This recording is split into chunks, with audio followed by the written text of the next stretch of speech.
মা কাল গিয়েছিল ভাইয়ের কাছে, কিছু দরকার ছিল ভাইয়ের, তাই আজ বাড়ি যাওয়ার কথা ছিল। আমি বাড়ি যাওয়ার পথে মাকে বললাম, মা আমাদের বাড়ি থেকে একটু ঘুরে যাও। তাই মা এসেছিল সকাল 10:30টার দিকে, আর এখন মায়ের যাওয়ার সময় হয়েছে। তাই দেখো মাম্মাম তার দিদির সাথে যত গল্প আছে সবগুলো সেরে দিচ্ছে। এদিকে মায়ের যাওয়ার সময় হয়েছে, তো তাই মেয়ের মুখটা দেখো একদম ছোট হয়ে গেছে। কত দুঃখী না, তার দিদি চলে যাচ্ছে, আবার কবে আসবে, কবে দেখা হবে, সেই চিন্তায় মনে হয় তার মুখ থেকে আর রাবাক্যটি চলছিল না। তারপরে আমরা তিনজন মিলে একটু সেলফি তুলে নিয়েছি, আর এখন মা রওনা দিয়েছে বাড়ির উদ্দেশ্যে। মা ধরবে ওই 4টে ট্রেনটা, তাই 3:30টার সময় না বেরোলে আবার টিকিটও কাটতে হবে। তাই মাম্মামকে নিয়ে রাস্তা অবধি গিয়ে একটু হামি দিয়ে মা বারবার পেছন দিকে তাকাতে তাকাতে চলে যাচ্ছে।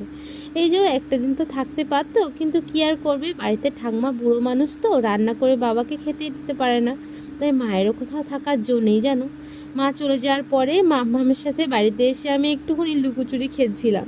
তো চলো আজ ভিডিওটা এই পর্যন্তই, দেখা হচ্ছে অন্য একটা ভিডিওতেই। ততক্ষণ পর্যন্ত তোমরা সবাই আমার চ্যানেলটিকে সাবস্ক্রাইব করে আমার বন্ধু হয়ে যেও। ভিডিওটি ভালো লাগলে লাইক কমেন্ট করো, আর নিজেরা অনেক ভালো থেকো, সুস্থ থেকো, নিজেদের টেক কেয়ার করো।